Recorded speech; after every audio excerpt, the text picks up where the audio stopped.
Assalamualaikum warahmatullahi wabarakatuh. Ketemu lagi dengan Bu Tutut pada pembelajaran hari ini di kelas 4, tema 4, subtema 3, pembelajaran 1. Ya, apa kabar anak-anak hari ini? Ibu harap kalian selalu sehat-sehat di sana. Nah, jangan lupa selalu menerapkan pola hidup bersih dan sehat. Untuk mengawali pelajaran hari ini, mari kita berdoa bersama-sama. Untuk yang beragama Islam, mari kita membaca basmalah terlebih dahulu. Bismillahirrahmanirrahim. Tujuan pembelajaran hari ini adalah 1. Setelah melihat video pembelajaran tentang dongeng, siswa mampu menjelaskan unsur-unsur dan tokoh cerita dengan benar. Yang kedua, setelah membaca dan mengamati video tentang pekerjaan pengrajin kayu, siswa mampu mendeskripsikan berbagai pekerjaan terkait sosial budaya di wilayahnya dengan tepat. Yang ketiga, setelah mengamati gambar, siswa mampu mengemukakan pendapat tentang dampak pemanfaatan sumber daya alam dengan benar. Nah, pernahkah kalian dibacakan sebuah dongeng oleh orang tua kalian sebelum tidur? Ya, pernah. Nah, apa itu dongeng? Perhatikan, dongeng adalah suatu cerita yang diceritakan turun-temurun dan ada pesan moral di dalamnya. Nah, dalam sebuah dongeng ada unsur-unsur dongeng. Yang pertama adalah judul, yang kedua adalah tokoh, yang ketiga adalah sifat tokoh, yang keempat latar atau tempat, yang kelima awal cerita, kemudian akhir cerita, dan juga ada pesan moral atau amanat. Nah, sekarang mari kita baca bersama-sama cerita tentang tupai dan ikan gabus. Bisa kalian baca di buku kalian atau lihatlah di layar berikut ini.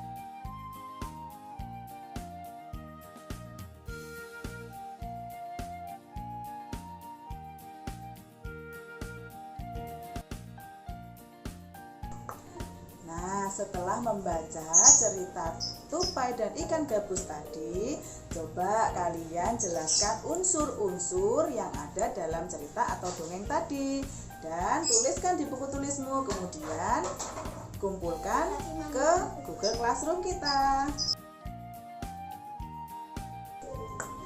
Biasanya sebuah dongeng dibaca oleh seorang pendongeng. Nah, tahukah kalian siapakah pendongeng itu?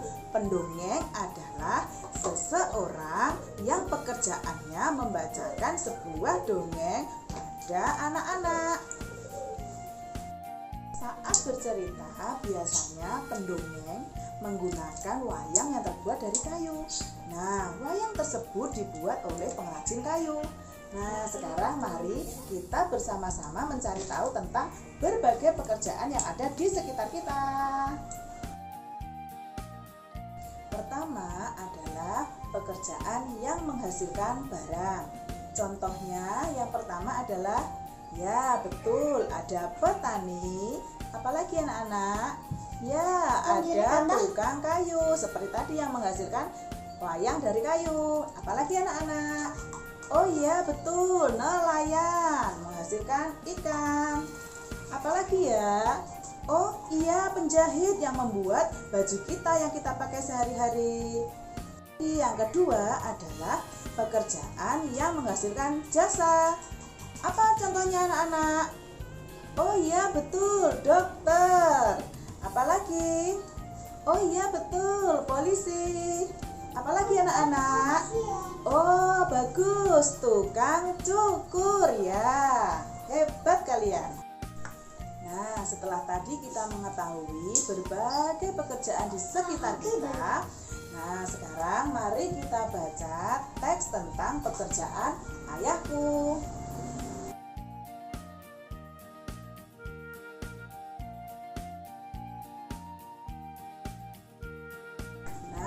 setelah kalian membaca teks tadi, coba jawablah beberapa pertanyaan dan kirimkan jawabannya ke Google Classroom kelas kita. Semangat! Setelah tadi kita membaca teks tentang pekerjaan pengrajin kayu, sekarang mari kita simak video bagaimana proses kayu dari hutan hingga siap dijual di toko mebel.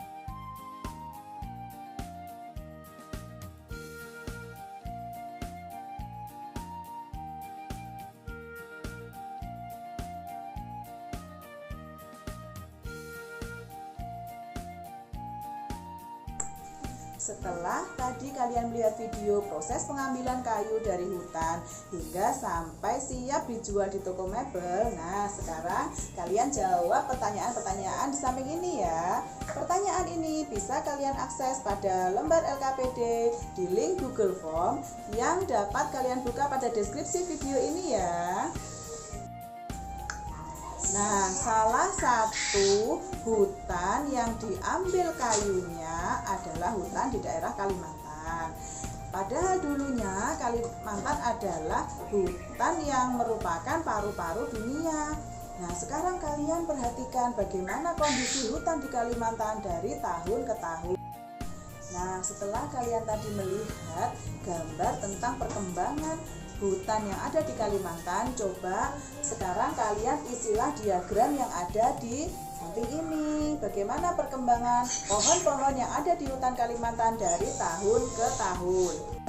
Nah, coba sekarang siapa yang berani menjelaskan bagaimana kondisinya?